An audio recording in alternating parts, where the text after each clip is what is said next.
magpapatuloy sa ating pong series on real faith. Batid naman po ng bawat isa sa atin, noon pa man sa ating series on Galatians, na tayo po ay naligtas hindi dahil sa gawa. No? Ang kaligtasan natin ay dahil sa ginawa ni Jesus. Kaya nga maliwanag po sa atin yan, sabi dito, for by grace you have been saved through faith. And that not of yourself, it is the gift of God. Now, ito maganda. After that, parang wala tayong pagmamalaki. Not as a result of works, so that no one may boast. Ngayon, pagka binasa niyo yung karugtong yan, kaya naman, saka pa lang tayo makakagawa ng mabuti. Dahil ligtas na tayo. Hindi tayo naligtas dahil gagawa tayong mabuti, kundi kaya tayo gumagawa mabuti kasi ligtas na tayo. We have now the freedom to follow the Lord. Amen? Okay ba yan? Now, isipin niyo po mabuti. And then, paano ko nakatitiyak na tama yung faith na yon? Kasi yun ang tanong di ba? Kasi anybody can say, I have faith. Ang problema, ano yung faith? And kung ang faith natin is just like, I believe in Jesus, maging si Satan naniniwala at nanginginig pa. Nakuha ninyo?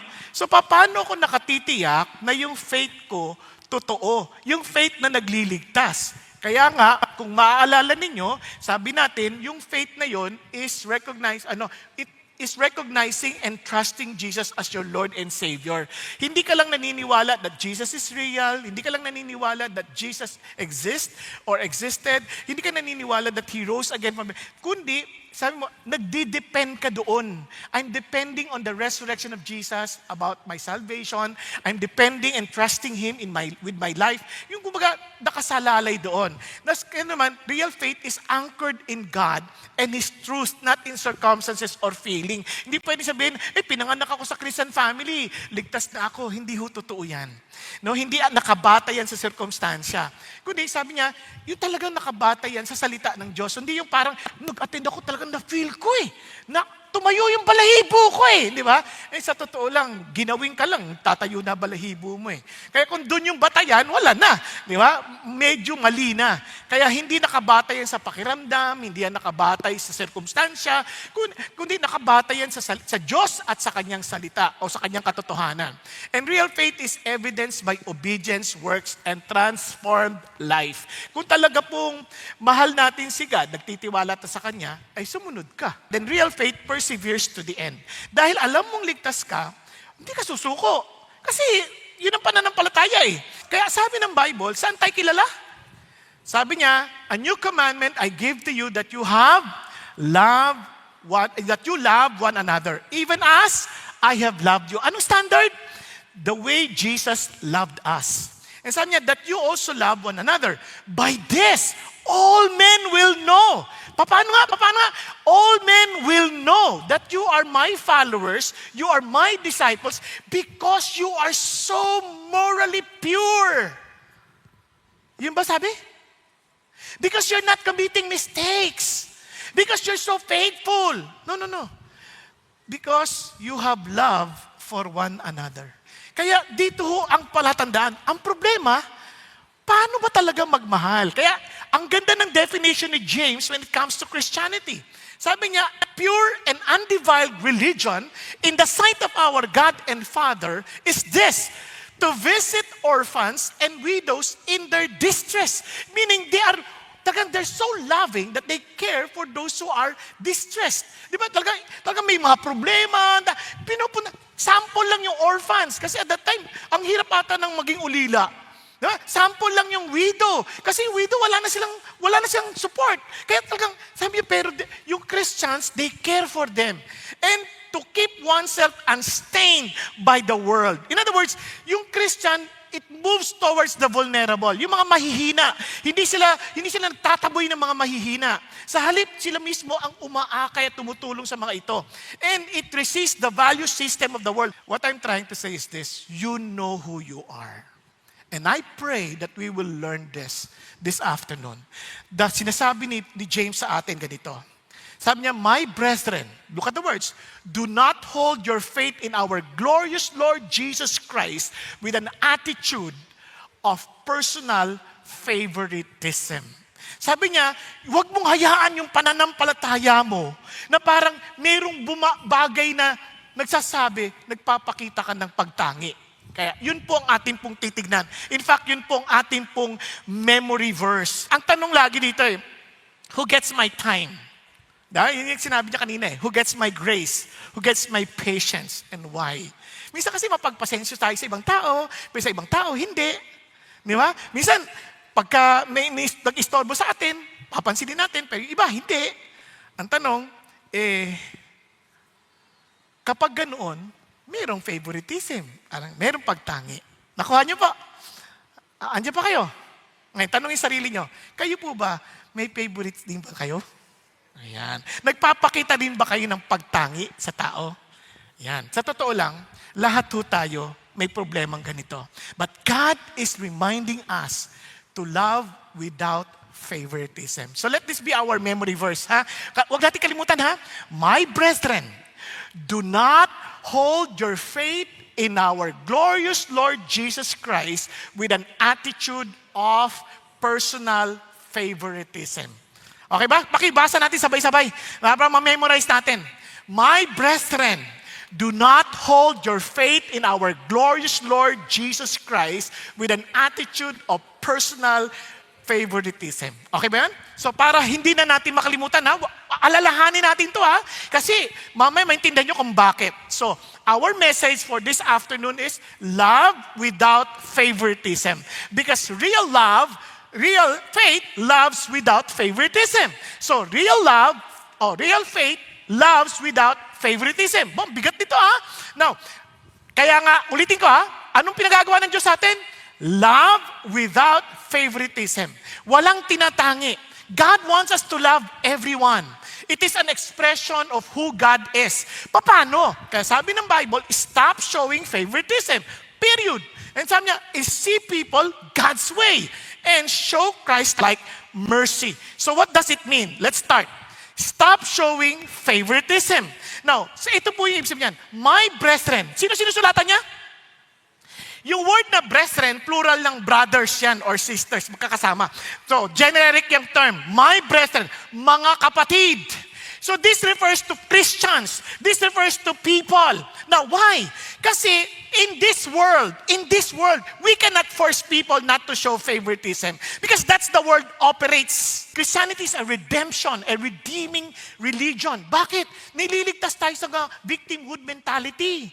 Nilaligtas tayo sa mga pakiramdam na we are not important because we are important in the eyes of God. The mere fact that He's telling us not to show favorites, God is telling us, kahit hindi ka napansin, papansinin kita because you are important to me. Yun ang ating Diyos. Are you following? Kaya nung sinasabi nito, huwag kayong magtangi. Kasi ayaw niyang ganun ang pagtrato natin sa iba. Pero we cannot expect others not to do this to us. But somehow, tayo, kontrolado natin ating sarili, we should never show favoritism. But if they do, don't worry. Our God takes notice of us. Hindi niya tayo babaliwalain. Pinapahalagahan niya tayo. Yun isang bagay na huwag niyong kakalimutan. Tayo, huwag tayo magpakita ng paborito. Pero kung sila ang magpakita ng paborito at hindi tayo paborito, huwag kang mag-alala. Si Lord, paborito tayo. Because He showed us grace. He showed us His favor. Kaya doon na tayo panatag. If we show no favoritism, dito pa lang na-encourage ka na. I am accepted by God. I am not a victim. I am a contribution. I am a blessing to the world. Ibang-iba na yung attitude natin bigla. Tama? Hello? Kaya minsan, ang dala-dala natin, utak biktima. Kasi kahit dito, nararamdaman mo yon. But I'm telling you this, the very reason God commanded us not to show favorites, just to tell us, I care for you as I care for everyone. Don't ever think of yourself as nothing, as useless. Because to God, you are useful. Kaya tayo naman, with that in mind, let us never show favoritism. Kaya gusto ko yung prayer ni Jabez, pagpalain mo ko ng totoo nang hindi nila ako hinahamak-hamak. Dahil para alam nila, kayo ang aking Panginoong Diyos. And I pray for all of us here, na pagdating natin, Lord, Inutusan mo akong wag magpakita ng paborito. Pero ako mismo, meron akong victimhood mentality. Iligtas mo ako dito. Pagpalain mo akong totoo na hindi lang ako nahamak-hamak at hindi ako manghamak ng iba. Are you following? Andiyan pa kayo? So, ito po'y napaka-importanting paalala sa ating lahat. Kaya ho, ito isipin natin ayaw ng Diyos na magbabatay tayo sa panlabas na anyo lamang ng tao. Because faith in Christ and favoritism cannot coexist. For us Christians, maari mong maranasan, pero wag na wag nating iparana sa iba dahil sa atin. Nagkakaintindihan? Hindi dapat Bakit? Because Jesus Christ is not merely Lord. He is the Lord of glory. Kumbaga, lahat ng papuri, lahat ng pagsamba, lahat ng kalwalatian, kay Jesus lang. Kaya mga kapatid, isang bagay yan. Itong command na to, it speaks volume on how God relates to us and at the same time, how He wants us to relate with others. Nagkakaintindihan? So tingnan mo yung katabi mo. Huwag mong uhusgahan yan. Ayon sa kanya itsura. Di ba? Minsan, ang dali nating magbigay ng label. Kasi sabi ng Panginoon, nagbigay na example si James. Kasi nangyayari ito. Ibig sabihin, nangyayari sa kalita mo. Kaya binigay siya ng example. Sabi niya, if a man comes into your assembly with a gold ring and dressed in fine clothes, there also comes in a poor man in a dirty clothes. And you pay special attention to the one who's wearing the fine clothes and say, you sit here in a good place. And you say to the poor man, you stand over there and sit down by my footstool. Kaya nga ho dito, napaka-importante, may intentionality. Same church, same worship, same sermon, but different treatment. Hindi lang to sa mayaman, sa mahirap. Minsan meron tayong pinapapurang tao. Kahit mahirap sila, minsan pinabobura natin. Ang mahalaga, are we treating them all with respect and love? Are you following? Yun ang idea ng Panginoon Diyos. Kaya nga, ang punto ni Jesus, tingnan mo, have you not made distinction among yourself and become judges with evil motives? Na para bagang, yan, worthy of heaven kasi mayaman siya eh. Yan, mahirap yan. Okay na sa impyerno yan, sanay na yan. Walang ganun. Kahit naman yung iba naman, ganun din. Ay, mayaman yan, layo tayo dyan, mayaman yan. Hindi, ang idea dito, anong motive mo? Di ba? Yung iba sabi, ay, ayoko magpa-picture. Akala niyo sa akin, como celebrity siya. Hindi naman yun ang issue eh. Yung pride inside. And yung feeling that we are the center of the universe, yun ang issue. Kaya nga, sakit namin yung mga lalaki. Kahit may problema kami, hindi kami magpapa-counsel. Bakit? Nakakalalaki yan. Ba't ang magpapa-counsel dyan? Di ba? Yun ay showing judgment based on appearance. Wag. Ang babae naman, counsel naman ng counsel. Di ba? Parang ang pag-asa ng nila doon sa tao na yun. Wag. Kay God pa din. Let God be the center of everything. Are you following? Kahit sa pastor, minsan may tendency tayo ganun. Pastor, pag-pray mo ako kasi pag ikaw nag-pray, palagay ko gagaling ako eh. Di totoo yan. Ang dahil ko lahat ng pinag-pray, patay. Ang kagalingan galing sa Lord, wala sa pastor. Ikaw mismo, you are God's favorite. He cares for you. You can run to Him at any moment. Because He listens to us, not because of us, because of Jesus who is in us. Are you following? Kaya doon tayo nakafocus. Doon tayo nakatingin. Naunawaan po? Yun ang sinasabi ng Diyos sa atin dito. Kaya favoritism is not a poor etiquette. It is spiritual arrogance. Parang sinasabi natin, alam ko, itong tao na to mabuti o masama, itsura pa lang. Yun ang sinasabi natin. Kaya nga ulitin ko, favoritism does not shout you are unworthy. It whispers you are less important. Ayaw ng Diyos yan. Kaya nga ho, pero wag nating mamasain kasi minsan, strategy versus favoritism, magkaiba yon. Yung strategy, you seek people for Christ. Minsan may mga tao na yun ang paraan. So, hindi pa sila Christian eh.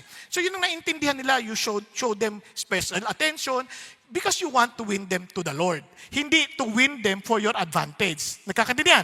Kaya naman, sabi niya, kayong favoritism uses people for advantage. And strategy gives equal dignity and equal truth.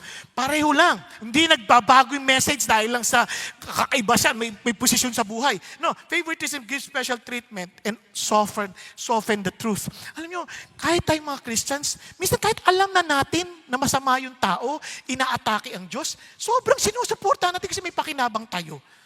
Pero kung kung alam natin na yan ay hindi mabuti, wag. Alam nyo na hindi mabuti, ba't mo pa susuportahan? Naintindihan? Kaya doon pa lang alam na natin kaagad kung ano yung nagtutulak sa atin, ano yung nagmo-motivate sa atin sa ating mga decision making.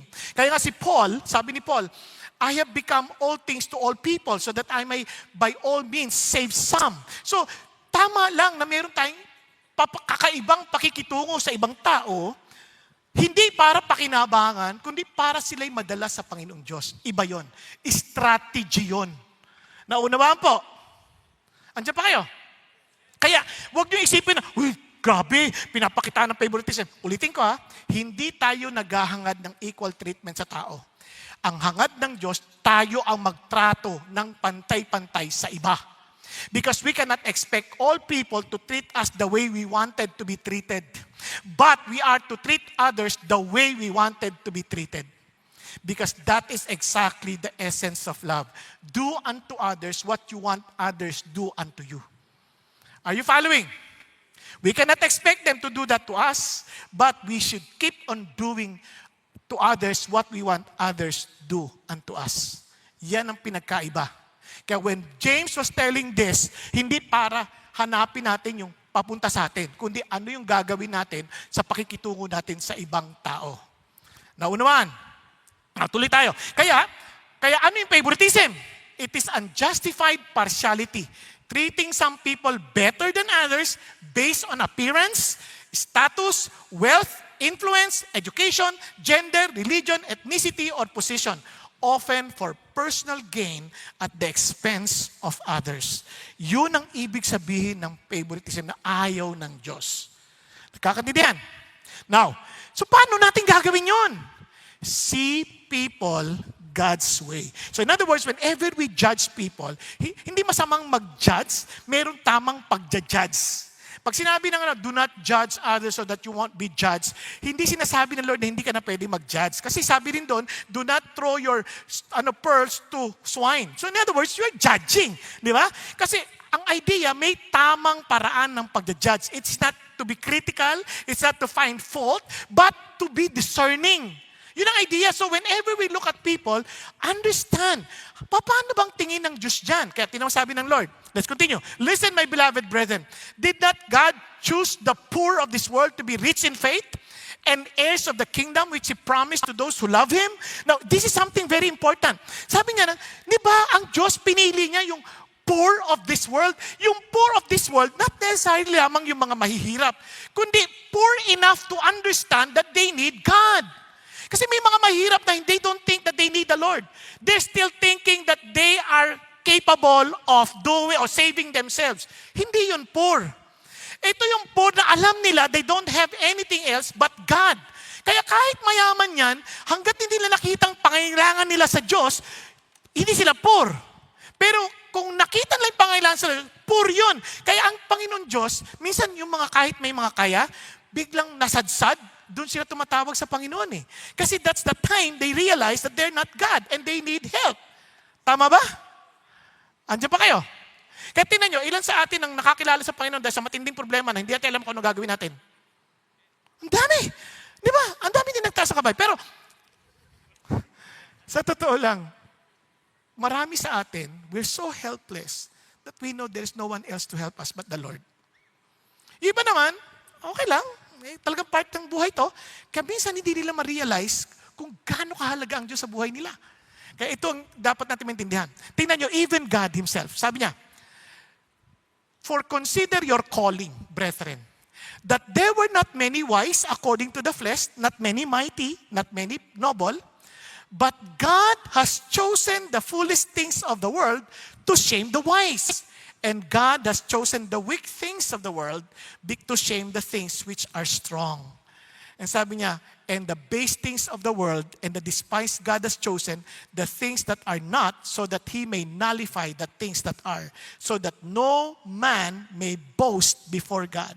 So, don't ever think na pinili tayo ng Diyos kasi mababait tayo, mas magaling tayo kaysa sa iba. Ang totoo niyan, wala nga tayo ipagmamalaki. And yet, God saved us. God chose us to be part of Him. Nagkakaintindihan po? Napakahalaga ho nating maintindihan. Kahit sa ministry, privilege lang yun. Kasi anytime, anything sa atin can be taken away in a day. Si Job na lang eh. Lahat nawala, isang araw lang eh. Kaya walang magmamalaki sa atin. Wow, yes Lord, you are indeed wise. And remember this, we are all poor. And you know the grace of our Lord Jesus Christ, that though He was rich, yet for your sake, He became poor, so that you through His poverty might become rich. And remember, ang yaman, wala sa dami ng pera, kundi sa kalalagayan ng puso na hindi ka nag-aalala. Pagka ang puso mo'y kontento, yun ang mayaman. Kaya sabi nga ng Lord, sa totoo lang, kawawa rin ang mga mayayaman na hindi na nakita ang kanilang kahirapan. Sabi niya, the disciples were amazed at this word, but Jesus answered again, said to them, children, how hard it is to enter the kingdom of God. It is easier for a camel to go through the eye of a needle than for a rich man to enter the kingdom of God. Kawawa, silang mahirap. They could not see their poverty before the Lord. Kawawa. Samantalang sa atin, ang dali nating nakita kasi wala tayong ipagmamalaki sa Diyos. Di ba? Alam natin that we need Him. Kaya naman tuloy tayo, sabi ni James, but you have dishonored the poor man. Is that the rich who oppress you and personally drag you into court? Sabi, yung mga hindi Christian, yung mga hindi Christian na mayayaman, di ba yan naman nang-aapi sa atin? Di ba yung mga sabi, ay mga buang against kayo? Di ba? Yan yung mga naninira na stupido ang Diyos. Di ba? Yung mga may posisyon, yung akala lang magpangyarihan sila. Malalaglag din sila sa sahig. Walang mayaman sa Diyos, kundi siya lang ang karapat-dapat na makapangyarihan. Nagkakaintindihan? Kaya wala tayong ipagmamalaki. Now listen to this. The tragedy is not the poor lack faith. The tragedy is that the church sometimes lacks sight. Walang vision. Hindi na nakikita yung reality ng Diyos. Hindi na nakikita na ang kanilang kinabukasan nakasalalay sa Diyos. Yun ang mas masakit. Kaya sabi ni James, do they not blaspheme the fair name by which you have been called? Sino mga nangaapi, mga may posisyon, mga kilala, as if they thought they're powerful. And yet, yung mga Christian, bulag na bulag because of their feeling nila may advantage sila, they support even the evil. Patawarin tayo ng Diyos. Kaya I command the rich to be humble enough. Why? Sabi ng Bible, instruct those who are rich in this present world not to be conceited or to fix their hope on the uncertainty of riches, but on God who richly supplies us with all things to enjoy. Sino nagsusupply? Sino nga? Si God. Siya nagsusupply ng joy. Hindi ang Enchanted Kingdom. Hindi ang Disney, si Lord. And sabi niya, who richly supplies us with all things to enjoy. Instruct them to do good, to be rich in good works, to be generous and ready to share. And look at this, storing up for themselves the treasure of a good foundation for the future, so that they may take hold of that which is life indeed. Anong totoong buhay? Kay Jesus. Now, let's continue. Kaya sabi niya, if however you are fulfilling the royal law. Why royal law? Because God is the King of Kings. According to the scripture, you shall love your neighbor as yourself. You are doing well. Now, what does it mean to love our neighbor? Naalala niyo pa po ba yung kwento ng Good Samaritan? Sabi ng Panginoon, who is my neighbor? Yan ang maling tanong. Hindi tinatanong, who is my neighbor? Are you acting as a neighbor to someone? Anong ibig sabihin? Kasi yung favoritism, yung rangko ng tao yan, pinoproteksyonan nila yan. They protect comfort, they prefer status, withholds mercy, who deserves my love. Parang, kinalala nyo, yung nakakita yung mama, gulpi sarado, na-hold up. Ano nakita nyo, yung pinaka-priest, lumayo nakita pero umiwas. Tapos yung isa naman, yung Levite, umiwas din. Hindi nyo sila masisisi dahil baka busy sila, baka marami silang gagawin. Pero kung sino pa yung parang kaaway, hindi niya kakampig, Samaritan. Ang Samaritan, para sa kanila, kaaway nila yan. Pero yun pa yung tumulong. Kahit na mayroong posibleng mga hold-upper pa sa paligid. Pero tinulungan niya. Ginamot niya, yung baon niya, yun ang ginamit niya. Para at dinala niya, sinakay niya pa sa kanyang asno. Siya na tuloy ang naglakad. Tapos inasikaso niya pa. At ibinilin pa, nagbayad pa in advance. Kung anong kailangan. Sabi niya noon, sino ang kapitbahay sa kanila? Yun ang tanong ni Jesus. Yung gumawa ng mabuti. So hindi tinatanong sinong kapitbahay. Ang tinatanong, kapitbahay ba tayo sa ibang tao? Yun yung walang issue ng boundaries. Yun bang tanggap niya kahit anong cost. And they respond to need. Hindi sila tumitingin lamang sa kalagayan, tinitingnan niya yung pangailangan ng tao and gives mercy freely. And they see those who need the love of Jesus. Eh sabi niya, but if you show partiality, you are committing sin and are convicted by the law as transgressors. Yung pagpapakita ng pagtangi, kasalanan yan. Hindi yan, normal lang yan. Natural lang sa atin yan. Hindi naman natin pwede pigilan yan. Hindi. Pag nagtatangi tayo, based on their appearance, based on their status, based on their title, it's a sin. Huwag nating isipin na hindi, wala yan. Kaya nga, sin is still sin. Even when culturally normal. Kaya sa atin, ulitin ko, hindi natin ine-expect na tratuhin tayo with favor. But as Christians, we show people no favoritism. Amen? Yun ang sinasabi ng Lord. Kaya sabi niya, whoever keeps the whole law and yet stumbles in one point, he has become guilty of all. Kaya kung iniisip natin, babait ako, sumusunod ako sa lahat ng batas, yun lang nagpakita ka ng favoritism, you disqualified ka na sa langit. Lahat tayo makasalanan na. Buti na lang, niligtas tayo ni Jesus. Naunawaan? Kaya kung inakala natin, ako, mabait ako. Hindi. Nagpapakita ka ng favoritism? O yun. Nagkasala ka na sa lahat. Bakit naman? Kasi yung favoritism, do not commit adultery, also do not commit murder. Now, if you do not commit adultery but do not commit murder, you have become a transgressor of the law. Bakit naman yung ginamit? Hanapin nyo nga sa 10 Commandments kung saan dyan yung favoritism. Nahanap nyo ba? Wala. Bakit naman murder at adultery yung ginamit? Kasi sabi ng Matthew, ang murder ganito, you shall not commit murder. Whoever commits murder shall be liable to the court. Tama ba? And yung galit ka lang sa kapatid mo, shall be guilty before the court. Di pa rin ang murder yun. Yun lang sinabi mo sa kapatid mo, wala kang kwenta. Guilty ka na before the Supreme Court. Ibig sabihin, wala nang appeal. Yun lang, sabi nga, sinabi mo sa kapatid mo, mangmang ka talaga. Sabi niya, shall be guilty enough to go into the fiery hell. Alak ka. Murder pala yun. Alam niyo ba yung angry dito? Hindi yung galit yung puso mo. Hindi. Yun lang, meron kang distaste sa tao. Nakita mo lang yung mukha, asar ka na kagad. Murder na yun. Ilan sa inyo ang merong ganong pakiramdam sa mukha pa lang na ibang tao? Yung iba, wala pang pinapakitang mukha. Tinig pa lang. Boses pa lang. Ano ba yan? Yung iba, amoy pa lang. Naaamoy ko na dito. Di ba? Hindi mo nakikita yung mukha. Amoy pa lang, galit ka na. Yun, sabi niya, distaste. Parang sabi mo, wala ka, hindi ka dapat nandito. Kaya itong dugtong ha, tining dugtong. Therefore, if you are presenting your offering at the altar and then remember that your brother has something against you, sabi niya, leave your offering there before the altar and go. First be reconciled to your brother and then come and present your offering. Oops! Sino sa inyo, ang meron kayong mga kaibigan dati, nagkasama ng loob at hindi na kayo nagpapansinan?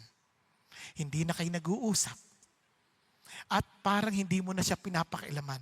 Wala na siyang favor mula sa iyo. Kasi parang sasabi mo, hindi okay lang ang buhay ko nang wala ka. That's murder.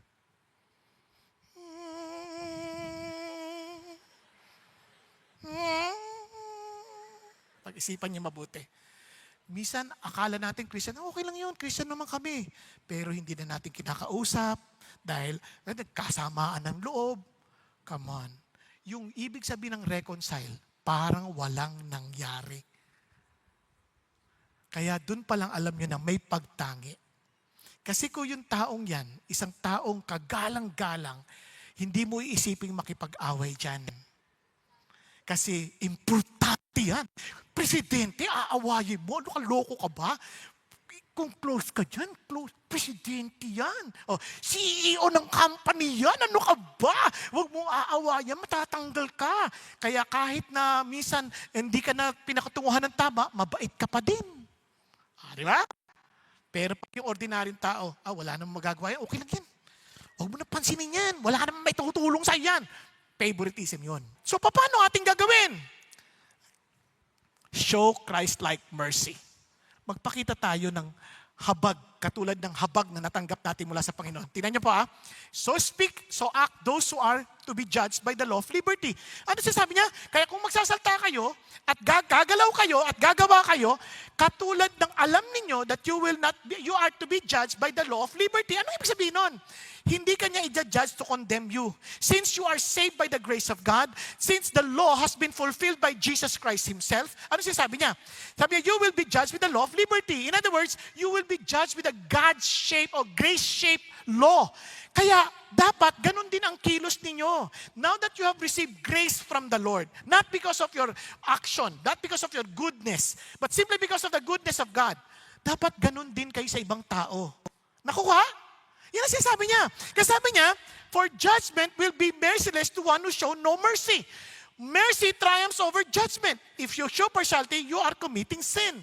Ano sinasabi niya? Kung totoong nakaranas ka ng mercy, dapat merciful ka rin sa iba. Pero kung hindi ka merciful, most probably, hindi mo naintindihan yung mercy ng Diyos, kaya hindi mo pwedeng ibigay ang isang bagay na wala ka. Now naman, kaya kung alam nating naligtas tayo sa biyaya ng Diyos, walang dahilan na hindi tayo mabuhay sa biyaya ng Diyos. Sa huling araw, the Lord will bring judgment to all of us. Sabi nga sa Matthew, let me just read this to you. Sabi niya, all the nations will be gathered before Him, and He will separate them from one another as a shepherd separates the sheep from the goats. And He will put the sheep on His right and the goats on the left. Ano sabi niya? For I was hungry, and you gave me something to eat. I was thirsty, and you gave me something to drink. I was stranger, and you invited me in. Naked, and you clothed me. I was sick, and you visited me. I was in prison, and you came to me. And sabi niya, then the righteous will answer Him, Lord, when did we see you hungry and feed you, or thirsty and give you something to drink? When did we see you stranger and invite you in, or naked and clothe you? When did we see you sick or in prison and come to you? And sabi niya dito, the king will answer and say to them, truly I say to you, to the extent that you did it to one of these brothers of mine, even the least of them, you did it to me. At alam niyo, continuation yung kabaliktaran. But anong naging sitwasyon? The sheep, hindi ho yung gumabauting gawa nila kaya sila liligtas. Naging sheep sila. At ang na-differentiate sila sa goat. Kasi if we truly belong to the flock of Jesus Christ, being the sheep of Jesus Christ, my sheep know my voice and they follow me. Remember? Normal sa kanila to feed the hungry. Diba? To clothe the naked. To give drinks to the thirsty. Kasi yung bawat ginagawa natin sa Panginoong Jesucristo. So when we don't show any favoritism, we are treating everyone as Christ Himself. Kaya ho, alam natin kung tayo sa Panginoon o hindi. Dahil hindi natin pwedeng pilitin ang isang bagay na hindi tayo. Tayo pong lahat ay yumuko at pumikit sandali. Kapatid, alam ho ninyo, ang totoong sabi ni Kristo, alam nyo na kayo ang aking alagad because you have love for one another. Dito pa lang sa atin bilang magkakapatid, I pray that we will show no favoritism. I pray that we will reflect the mercy of Christ to everyone. I pray that we will treat each other with respect. Guardia, tagalinis, usher, bantay sa parking, wala ho yung pinagkaiba. And you will be surprised na iba sa kanila naglilingkod as parking assistant. Pero sa totoo lang, may-ari sila ng kumpanya. But they are humble enough to serve everybody. Yung iba sa atin, mahirap na nga tayo, mayabang pa tayo. Kaya patawarin tayo ng Panginoon Diyos. And hindi gusto ng Diyos na parang trying hard tayo magpakabait. He wants us to come to Him with humility and acknowledge His mercy. Nang sa ganon, we can pass on the mercy that we receive from Him to others. Hindi tayo kailanman magiging merciful kung walang mercy tayong natanggap mula sa Diyos. Kaya mga kapatid, kilala mo kung sino ka. if you acknowledge that somehow you are showing favoritism, God is telling you, come. I will embrace you with my mercy that you may love everyone equally. Are you willing to accept that you need me as your Lord and Savior? And that you need my grace in order for you to experience the law of liberty. Kaya kapatid, mas alam mo kung sino ka. Kung kinakausap ka ng Diyos ngayon, maging sa mga nasa online, kung kinakausap ka ng Diyos ngayon, bakit hindi ka magpakumbabang, itaas mo kamay mo, sabi mo, Lord, patawarin mo ako, ako po yun. Lord, I know I cannot be merciful to anybody. Meron po ako sama ng loob sa ibang tao. Maliban na matanggap ko yung mercy ninyo. Kaya naman, Panginoong Diyos, thank you na minahal mo ako kahit sino ako. At namatay ka sa krus ng Kalbaryo para sa aking kasalanan. At muli kang nabuhay para bigyan ako ng bagong buhay. Buhay na walang pagtangi sa iba, kundi buhay na nagmamahal tulad ng pagmamahal na naranasan namin mula sa inyo. Kapatid, kung yan ang loobin mo, manalangin ka at sabihin mo, Panginoong Hesus, pagharian mo ako.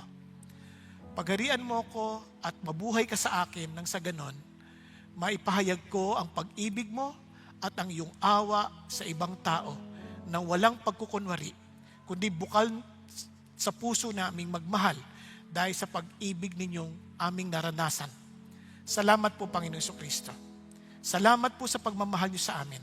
Salamat po sa sukdulan niyong biyaya. Dalangin namin, Panginoon Diyos, di lamang ang mga nanalangin ngayon, kundi ang bawat isang narito ngayon, aming Panginoon Diyos, ang bawat pamilyang aming nire-represent. Father God, allow us to love with no favoritism. Allow us, Father God, to reflect your love, your merciful love, and your gracious love towards others. Panginoon, kung meron kaming sama ng loob kung kanino man, palayain mo kami. And allow us, Father God, to reflect your love, to reflect you as our glorious Lord, Jesus Christ. Thank you, God. We love you. We praise you. In Jesus' name we pray. Amen. Amen and amen. Simula na sa ating pong bagong serye, and praise God that when Pastor Peter and Pastor Paul opened up the series, kung maalala ninyo, it's about real faith, living wisely according to the book of James. Now, gusto ko lamang po kayong palalahanan, pag tuwing tayo po'y mag-aaral ng isang serye, total isang aklat yun, aralin na natin in advance. So I encourage you, if you want to live wisely, because among the scholars, they consider the book of James as the word of wisdom, as a book of wisdom na parang Proverbs. Pero kung titingnan niyo mabuti, ang dami niyang mga turo na nakadikit doon sa Sermon on the Mount. Kaya napaka-importanting inaaral ito. Now, if you look at the book of James, ang ini-issue niya dito, yung faith. Yung faith, di ba? Yung faith mo, sabing ganon, if there is no work, it's dead. So he's not attacking yung faith na dinidiscuss ni Paul. Sinasabi kasi ni Paul, we are saved by faith alone. So hindi sila magkakontra. How would I know? Kasi, ang sinasabi ni James dito, yung kay Paul telling us how to be saved. Ngayon, how can you be sure na tama yung faith mo? Yun ang dinidil ni James. Sinasabi ni James, may ebidensya yan. Si God, alam niya kung sino yung totoo at hindi. Pero tayo, hindi natin alam. So sabi nga lang, any Tom, Dick, and Harry can claim that he is a Christian unless you look at the fruit. Kaya sabi ni Jesus, you want to know them? Know them by their fruits. Tama? So, doon mo rin. Ganyan ang sinasabi ni James. Kaya sabi niya, sa una pa lang, makikita nyo, real faith perseveres under trial. Yun yung diniscuss last week. Kasi ngayon, ang dami nagsasabi, Christian sila. Pero maririnig mo, nagpapakamatay. Hindi ko sinasabi nagpakamatay na may sakit. Pero yung nagpapakamatay na sumuko sa buhay, dahil parang wala ng pag-asa. Teka muna, kung tama yung faith mo sa Diyos, bakit ka susuko? Kaya ang dami ngayong mga Christian, ang daling sumuko. Hindi lang sa pagpapakamatay. Nagre-resign agad sa trabaho, ayaw na mag-aral, bumagsak lang. Ano ka ba? Hindi lahat ng bumabagsak sa eskwelahan, hindi na nagtatagumpay sa buhay. Karamihan na nakilala kong matagumpay sa buhay, bagsak sa eskwelahan. Bakit? Hindi sila takot bumagsak. Sanay sila. Yung mga matatalino na laging honor na honor, minsan sila pa yung nagfe-fail sa buhay. Takot sila magkamali. Kaya tatandaan ninyo ito, ang ating buhay nakasalalay sa Diyos. So sabi nga, we are to what? Consider. Kasi nung tinuturo ito, marami ngayon sa mga nanampalataya, ang tinuturo, pag naging Christian ka na, wala ka ng problema. Hindi totoo yun. All the more you will have more problems. But problems are natural. You cannot avoid it. Kaya lang, itong tiyak ako, because of God who is with us, no problem can defeat us. Amen? Walang problema. Bakit? Our God is so great. Now that I know Him personally, why should be afraid of problems? Hindi ko sinasabing, problem, I welcome you. Hindi ako ganun. I bring the problem to God and praise God, He taught us how to pray. Ano sabi niya? Lead us not into temptation, but deliver us from evil. It is an act of humility. It's a prayer of humility telling God, Lord, help me. Unless you help me, unless you deliver me from evil, I cannot overcome it. Nagkakaintindihan? Hindi tayo nagmamalaki na kahit ang problema dumating, okay. Hindi. Ang sinasabi natin, Lord, kung dumating yung problema, thank you, kasama kita. Hindi ako mag-isa. Di ba? At sa totoo lang, nasa unahan ka pa. Okay ba yan? Pero, kung maari lang, huwag mong paratingin. Di ba? Kasi nagpapaalam naman si Satan bago gawin eh. Naalala nyo kay Job, nagpaalam naman bago gawin. Si Peter, nagpaalam bago gawin. O di magsabi ka na kay Lord, huwag mo siya payagan, huwag mo siya payagan, huwag mo siya payagan. Eh hindi ka nag-pray, nauna siya na nag-request. Tama? Kung nauna siya nag-request, yari ka, hindi ka prepared. Kung pinayagan, deliver us from evil. Praise God. At least, we can run to God. Kaya sabi natin, sabi nga ng Bible, diba, consider it all joy when you encounter what? Various trials. Hindi lang basta trials, ha? Various, ang dami. Alam niyo ang problema, itong nature ng problema, kung dumating, barkada. At minsan sa sobrang tuwa, ayaw umalis agad. Nagkwentuhan pa. Nakakatuwa itong lugar na ito. Nakakatuwa. Tinutulugan lang tayo. So, nag-stay sila na matagal. Kaya naman, we need to, tanan natin, itong Christian life, we don't just persevere. We consider it joy. Diba? We rejoice in it. Hindi, Lord, titiisin ko ito hanggang makatapos. Kahit ano mangyari, titiisin ko. Hindi, dapat yung masaya ka na, Lord, I know this is good for me. This is for my good. This is for your glory. Lord, thank you that I will come out like gold. Amen? Yun ang ganda sa Christian life. Kaya naman, paano kung hindi ko na alam gagawin ko? Hindi ko na talaga alam sa sobrang dami problema. If you lack wisdom, ask God. For wisdom. And He will give it to you what? Generously. Hindi kanya pagdadamutan. And without finding fault. Hindi sabihin, kasalanan mo naman yan eh. Walang ganun. Hindi ganun si God. Ang si God, alika na. Nagkamali ka, kaproblema ka, alika. Nangingi kang tulong, alika. Tuturuan kita anong gagawin mo. Nakuha? Nagkakaintindihan? And ano sabi ng Lord? Bibigyan kita ng talino. Hindi kita pagdadamutan. And praise God. Pag humingi ka, huwag ka magdududa. Kasi pag nagduda ka, wala mangyayari sa'yo. Kasi pag nagduda ka, sigurado, hindi ka makikinig sa instruction ni God. Ang amazing dito, we are blessed. Kaya naman, ngayon itutuloy natin. Yung real faith obeys God's word. So mapapansin nyo, ang dami real faith loves, real faith proves through works. Kaya ang dami makikita nyo. So as you read the scripture, maintindihan nyo, bakit tinuturo to? Kasi they were persecuted. They were being dispersed all over the world. Kaya kawawa yung mga Christians during that time. But nonetheless, real faith triumphs. Di ba? Yun ang isang bagay na tiyak tayo. Hindi mabibigo ang totoong pananampalataya. Okay? Bakit? Hindi dahil sa pananampalataya. Yung ating pinananampalatayanan, si God. Never. Nobody will ever win over God.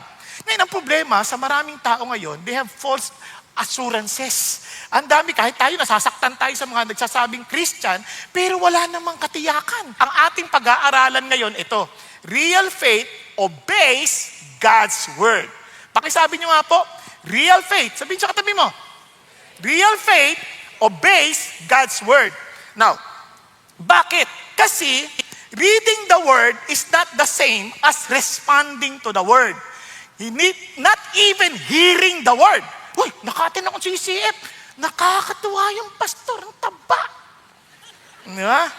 Hindi ganon, walang ganon. Ang tanong, how did you respond to the word? Yun ang tanong. Kaya, it is not just reading or hearing. Si James, kaya sabi ni James, that's not genuine faith. That is just only a religious noise. Kaya, paano natin malalaman? So, ito yun. Yung real faith that obeys God's word, nagkakaroon ng maliwanag na pagbabago. Clear transformation. Nagkakaroon ng consistent na application. Tuloy-tuloy, hindi paminsan-minsan lamang. At meron siyang dalisay na reliyon. Ang ibig sabihin ng reliyon dito, para hindi kayo nalilito, dalisay na pagsamba o tamang pananampalataya. Nagkakaintindihan? So kung tama yan, dalisay yan. So ano ibig sabihin? So let me just give it into one sentence. Real faith has a clear transformation, consistent application, and pure worship or religion. Nagkakaintindihan? O huwag niyo kalimutan ha. Ulitin natin. Real faith has a clear transformation, consistent application, and pure or religion or worship. Now, simulan natin. Clear transformation. Now, listen. Bago nyo maintindihan yung context ng 19 to 21, as I have told you, understand always the context. Yung obedience to the word, effect yan ng true faith natin kay Jesus. Hindi ito ang magbibigay sa atin ng true faith, yung pagsunod. Hindi. Yung true faith, dadalhin tayo sa pagsunod. Naunawaan. Okay. So, tingnan nyo ha. Simulan natin sa verse 18 para maliwanag. Sabi dito, in the exercise of His will, He brought us forth by the word of truth so that we would be a kind of first fruits among His creatures. So, para hindi na kayo malito, nilagay ko na sa slide. Sabi niya, in the exercise of His own will. Meaning, yung salvation begins with God's initiative, not human efforts. Yung of His own will. Kasi tingnan nyo, mami, maintindihan nyo to. If you are to obey God's word, then you better listen carefully. No, kasi sabi niya, of His own will, meaning yung salvation mo nagsimula sa initiative ng Diyos. Hindi sa human effort. Are you following? Hiniwalay ko lang. Tapos, He brought us forth. Yung phrase na yan, ang ibig sabihin, it gives birth. No? To give birth. Pinanganak ka. Parang ganyan. By the word of truth. Meaning, yung gospel message, ang instrument yan, yung salita niya. Yung word niya, sino ba? Si Jesus. At hindi lang yon, yung word of truth. Kaya sabi niya, it uses to give new life. At pag sinabi mong first fruits, ang sinabi niya, in Jewish thought, ang first fruit belongs to God. Kasi ang first fruit, sabi ni Lord, sa akin yan. Nakakaintindihan? So, if you are the first fruit, God initiated you to be part of His family, and you become His first fruit, ibig you are God's possession. Hindi dahil sa effort natin. Yan ay sa effort ng Diyos. Initiative na yan.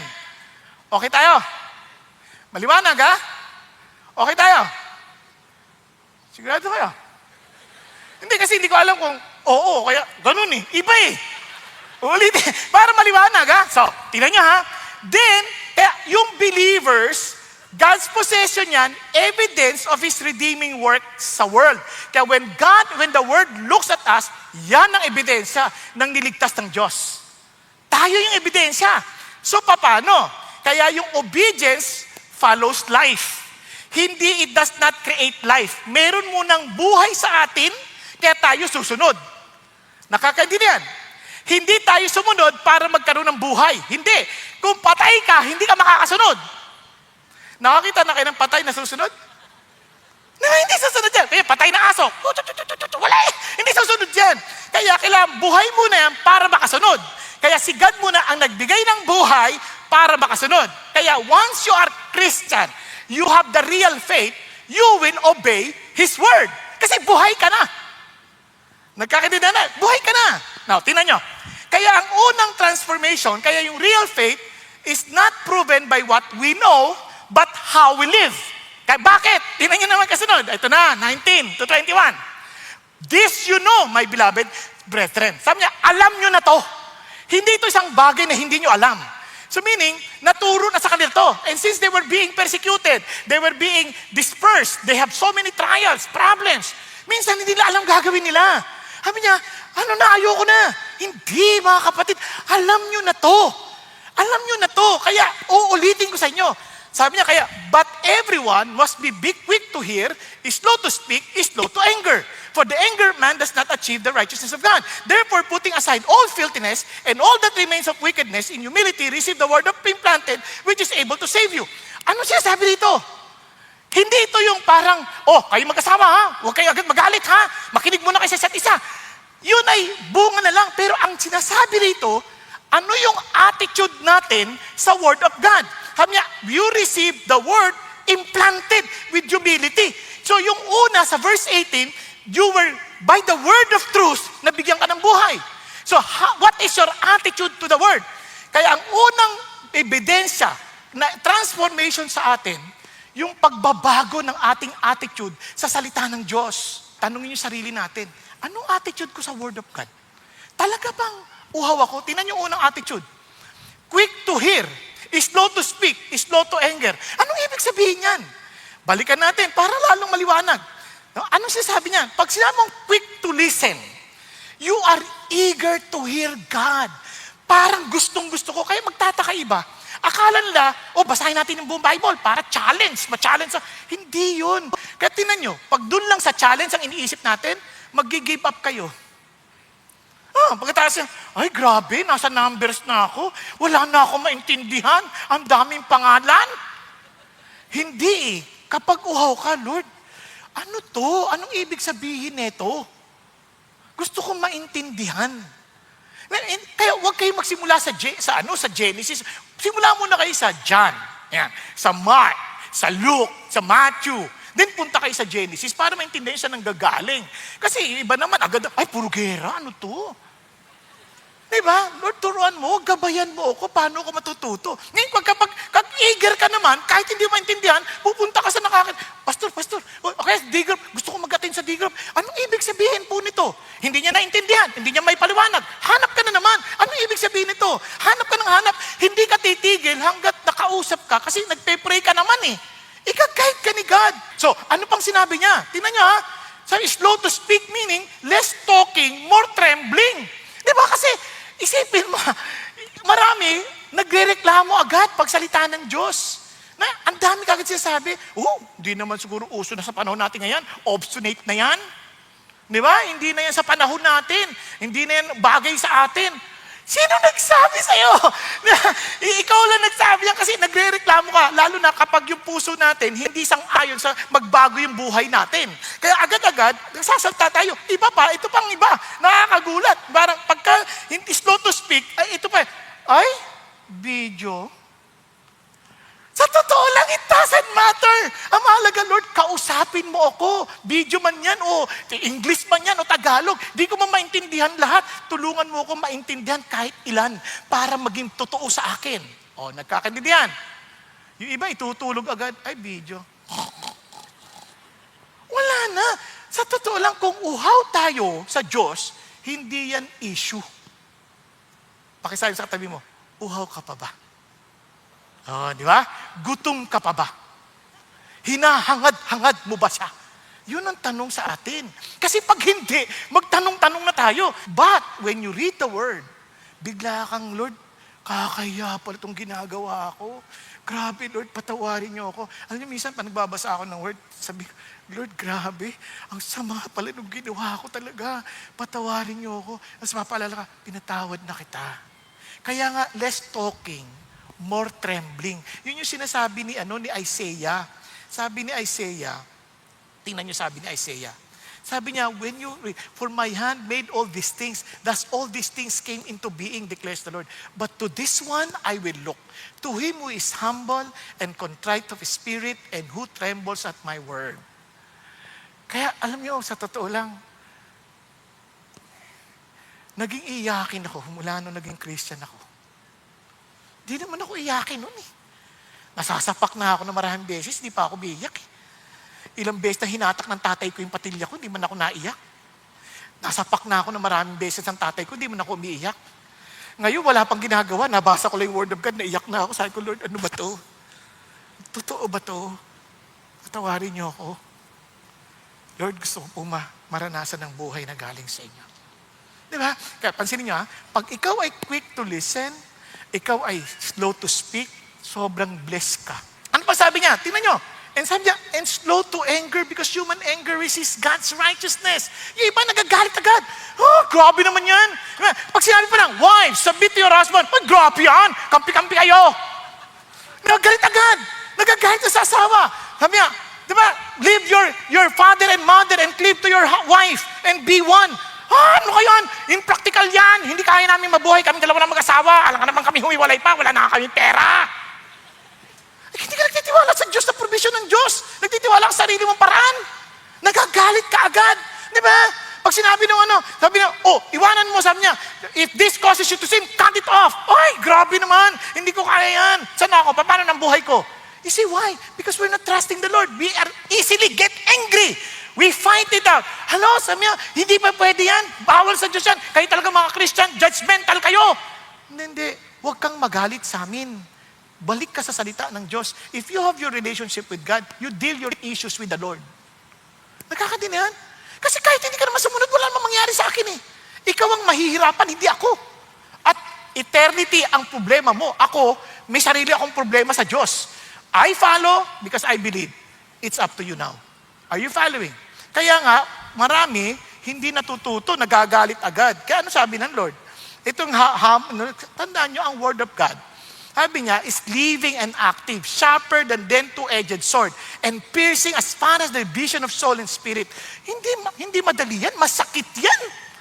Pag nag-operate ang word of God, hindi naman laging masarap pakinggan eh. Minsan masakit, pero huwag kang magalit. And sabi niya, both joints and marrow able to judge the thoughts and the intentions of the heart. Sino sa inyo, pag nagbasa ng Bible, nasasaktan kayo? Hindi naman laging masarap eh. Laging, di ba, pag nakikinig ka ng preaching, para ka sinasampal na pak. Kaya sabi ng Lord, tingnan nyo, anong effect pag nagalit ka? Sabi ng verse 21, therefore putting aside all filthiness and all that remains of wickedness, in humility, receive the word implanted which is able to save your soul. So anong sinasabi niya dito? Una-una, kung nagbasa ka ng Bible, put away anything filthiness that you discovered from the scripture, from your learnings. And sabi niya, and all that remains of wickedness. Kaya imposible hindi ka mag-transform. There's a clarity of transformation kasi when you read the word, hindi mo lang siya inaalam. Iniisip mo, ano yung mga bagay na ayaw ni God na kailangan kong baguhin. Kaya in humility, you're receiving the word that is already implanted in our hearts. Kasi Christian na tayo. May seed na which is able to save your soul. Alam niyo, kaya yung blessing, ano yung save your soul? Di ba, kala ko ligtas na tayo? Ang sinasabi dito, yung mga addiction. Kasi continuous, change, transformation. Kaya yung mga addiction, yung mga bagay na ayaw ni God, napapalaya na tayo. Ibig sabihin, nasa-sanctify tayo. Kaya sabi ng Lord, kaya yung seed na yan, binigay na sa atin ni God. Kaya the word doesn't just inform, it transforms.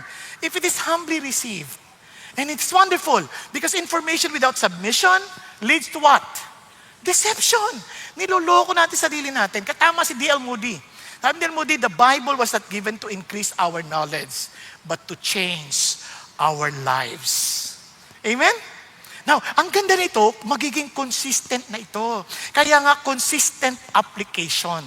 Kaya tinan nyo, kaya alam nyo yung context na it has something to do with how our attitude towards the Word of God.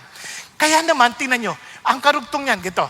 Sabi niya, but prove yourself, doers of the word, not merely hearers, who delude themselves. Ano ka din doers? Obedient, action, as in lived response. Yung hearers only, exposure lang yan without submission.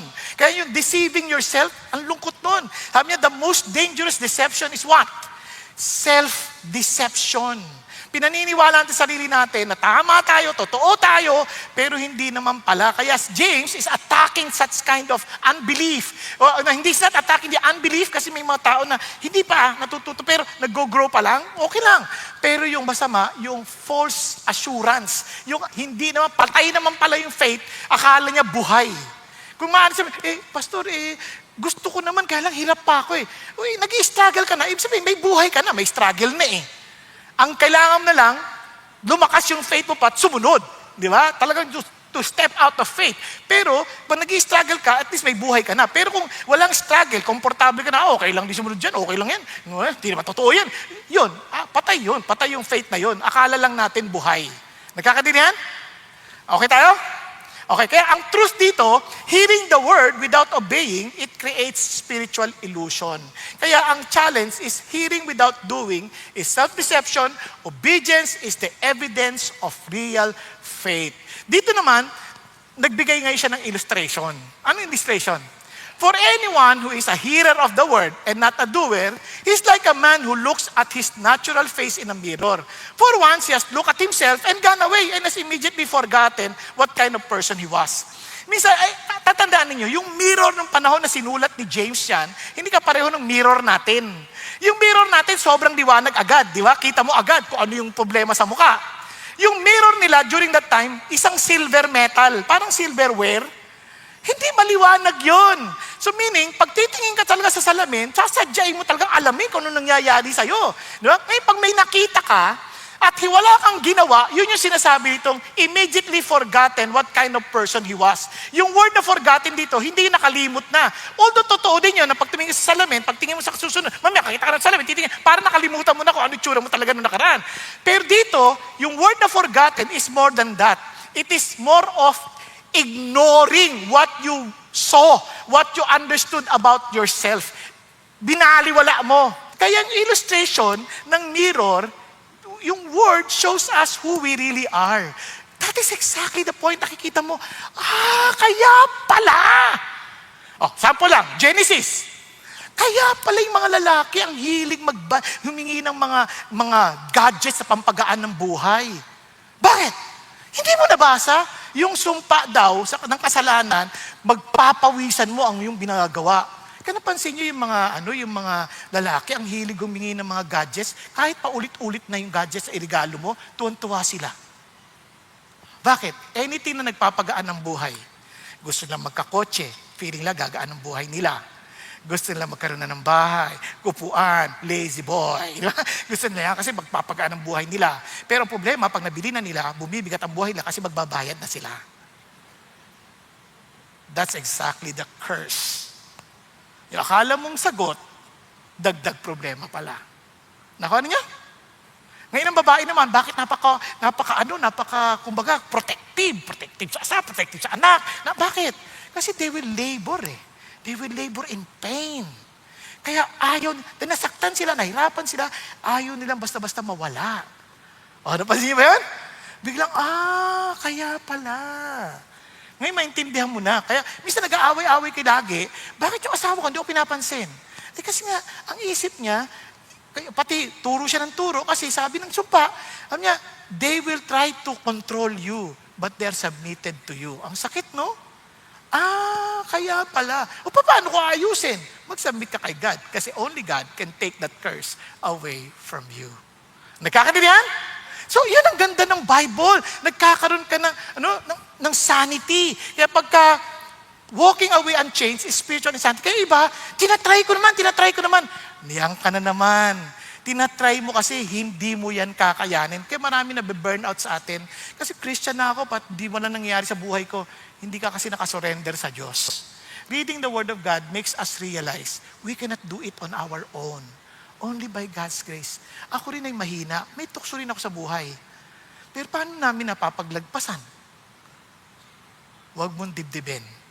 Tuhurin mo. Because nobody else can help us but God. Amen?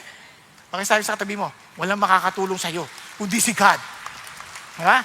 Kaya, praise the Lord. So, yun din ang sinasabi ng Lord. Panalo tayo sa bandang huli. And look at the promise. But one who looks intently, stoops down to look, inspect, sabi nga, yun ang ibig sabihin ng intently.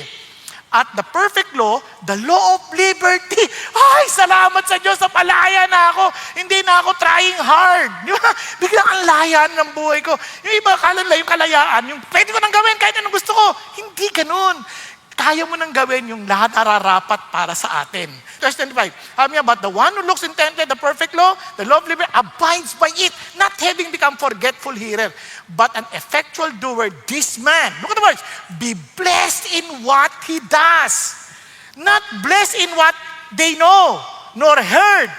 They're blessed, but in what they do. Amen? Kaya alam nyo ba, we're even, narinig natin yon.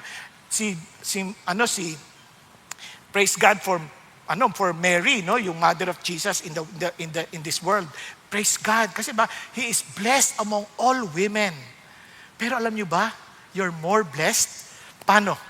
And sabi niya, while Jesus was saying these things, one of the women in the crowd raised his voice and said to him, "Blessed is the womb that bore you, and the breasts at which you nursed." But he said, on the contrary, si Jesus nagsasalita, blessed are those who hear the word of God and observe it. You're even more blessed. Ayaw nyo ba yan? Praise God for Mary, but we are more blessed if we obey the word of God. Amen po? Pakisabi sa katabi mo, kinig ka kay Lord, sundin mo. Mas pinagpala ka pa. Nagkakaintindihan? Kaya blessed tayo. Bakit? Because of the Lord. Pero ito na, lastly, pure religion. Bakit? Nasabi niya rito. Tingnan niyo if anyone thinks himself to be religious, yet does not bridle his tongue. Ano napansin niyo? But deceive his own heart, this man's religion is worthless. Tabi natin, yung religion dito is your worship. Yung talagang ugnayan mo kay God. Hindi ito yung parang grupo ka agad. Sisip siyang religion. Hindi ganyan. It's more of your worship. Kung totoo yung worship mo, totoo yung pananampalataya mo, totoo yung pagsunod mo sa Diyos, totoo yung magiging totoo yung practice. Ano sabi yan? Tingnan niyo. Anong epekto agad? Yung dila. Yung dila. Kaya may pagbabago agad. Kasi out of the abundance of the heart, punong-puno yun ang salita, yun ang lalabas. At hindi lang yun. Mapupuno pa ng pagmamahal. Pure and undefiled. Walang stain, walang dumi. Sabi ganon. Religion in the sight of our God and Father is this: to visit orphans and widows in their distress and to keep oneself unstained by the world. Ano napansin nyo? Hindi na siya makasarili. Yung world kasi, sabi ng 1 John, yung loving the world, pride, lust of the flesh, lust of the eye. Puro pansarili. Pero, sabi niya ngayon, naging mapagmalasakit ka na. Nagbigay siya ng sample, orphans, widows. Pag orphans, yan yung mga batang gala, batang kalye, wala nag-aalaga, ang dudungis niyan. Minsan, tumabi ka nga. Ang baho mo. Diba? Minsan, mga widows, na, hindi ito yung widows na magaganda, bata pa, hindi ganon. Na, ito yung mga widows na talagang, they're trying their best to survive. And kawawa sila. And minsan pinandidirian ng iba. Kaya sabi niya, but this time, yung mga Christians, they don't run away from those. Instead, they're open to help. Nagkakaintindihan? Kaya magtataka ka, ba't nag-iba yung puso? Dati wala akong pakialam sa tao. Sa totoo lang ako po, hindi ako mahilig magpuri ng tao. Mahilig ako maghanap ng kapangitan sa tao. For some reason, natuto ako magpuri. Parang pag may nakita ako maganda, sinasabi ko. Hindi ko ikinahihiyang sabihin. Yung ibang hindi pa nga sanay. Ako, ang ganda ng damit mo. Uy, grabe naman. Grabe, okay lang yan. Di okay. Uy, ang ganda ng buhok mo. Uy, grabe mo, hindi naman. Marami hindi nasanay. Kasi sa Pilipinas, hindi tayo sanay magpuri. Di ba, lagi kapangitan sasabi, sino kamukha mo? Nanay o tatay? Si tatay, kaya ka pala pangit eh. Automatic agad yun eh. Di ba? Hindi tayo sanay. But the moment God changes our lips and God changes our hearts, we become what? Appreciative. We become different. We become caring. Not for any evil intent or motivation, but it's a sincere, pure heart. Now, I just want to love you because Jesus loves you. Let's conclude. Ano napansin po ninyo? There are two visible marks ng living faith natin. May compassion, may holiness. Kasi we would not allow ourselves to be defiled by the world. Kaya po makakita ho natin na mayroon pong socially compassionate at morally distinct ang Christians. And let me just end by saying this. Di ba? Parang pag narinig nyo undefiled, sa kasal kasi, and I like what Pastor Ricky did this morning, sa kasal kasi, ang isang sinusot yung trahe de bodang puti. Di ba? Nakatakip yan. Kasi ang heart, di ba? Naalala ko sa kanta, Here comes the bride, all dressed in white. Di ba? Kasi they are undefiled, they're pure. Malungkot lang ngayon kasi iba ngayon ang kanta na eh. Here comes the bride, 3 months inside. Medyo malungkot na. Kasi hindi nila na-appreciate yung pag-iintay. Yung iba nga, mas malala pa eh. Baby beside. So, kaya ang challenge pa rin sa atin is to remember that we are what? The bride of Christ. And the heart is one day, when that wedding comes, we would be presented as in undefiled bride before the Lord. Di ba? Ang sarap isipin that one day, as a church, the bride of Christ, kaya sabi niya, let us rejoice and be glad and give the glory to Him. For the marriage of the Lamb has come, and His bride has made herself ready. It was given to her to clothe herself in fine linen, bright and clean. For the fine linen is the righteous acts of the saints. Which is, because we're righteous, we act righteously. Why? Because of the word, that the very seed that has placed upon our hearts will always continue to bear fruit. Maaaring magtaka kayo, paano pastor, ang liit lang ng prutas ko? It doesn't matter. Ang masama, yung buong buhay mo, fruitless. Dead faith yon. Pero ang nakita ko, yung faith na yan is a growing faith.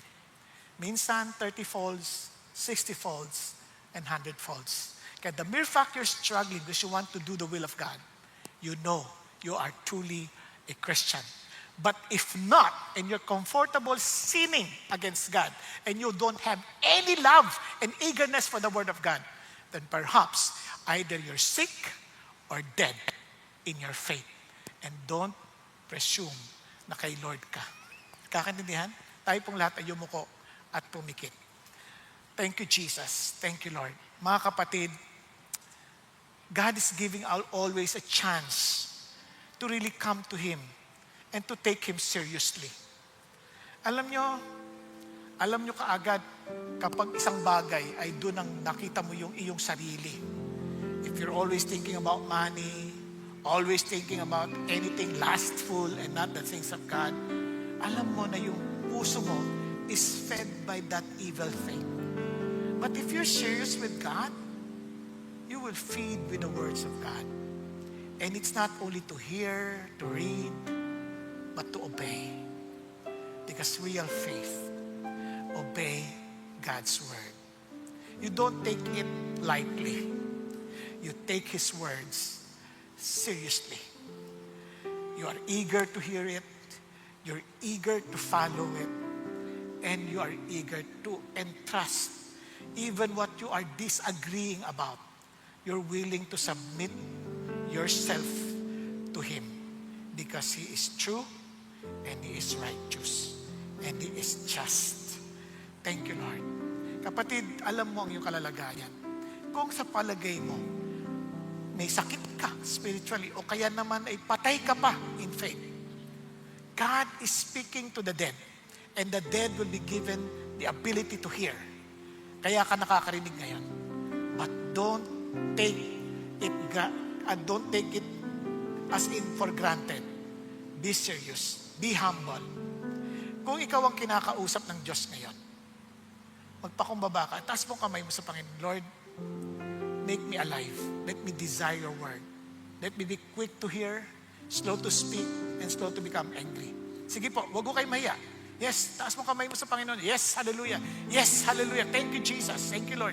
Thank you, Jesus. If there's something that God wants you to repent about because of the word of God, taas mo to sa Panginoon Diyos. Thank you, Lord Jesus, as you see these hands raised. And I pray for those who raise their hands, will you please invite Jesus into your heart? Lord Jesus, the very word of God, I accept you into my heart. I accept you to be my Lord and my Savior. Thank you for dying on the cross for me. And thank you, Lord, that you rose again from the dead to give me a new life. And I don't need to remain dead. Help me, Father God, to live out the salvation I received from you. Thank you, Lord, for your salvation. Thank you, Lord, for your love. Thank you, Jesus, for accepting me as I am. And thank you that you will change me Lord, to the person that you designed me to become. Thank you, Lord. Thank you, Jesus. Hallelujah. And Lord, I pray for everyone in this room. I pray to empower all of us, O God, with your Holy Spirit, and allow us, O Lord, to obey your word, Father God, with your power. For we are weak, but you are strong. Thank you, Lord, that with you, as we abide in you, and your words abide in us, you promise us, Lord, that whatever we ask, it shall be given us. We love you, Lord, because you first love us. In Jesus' name we pray.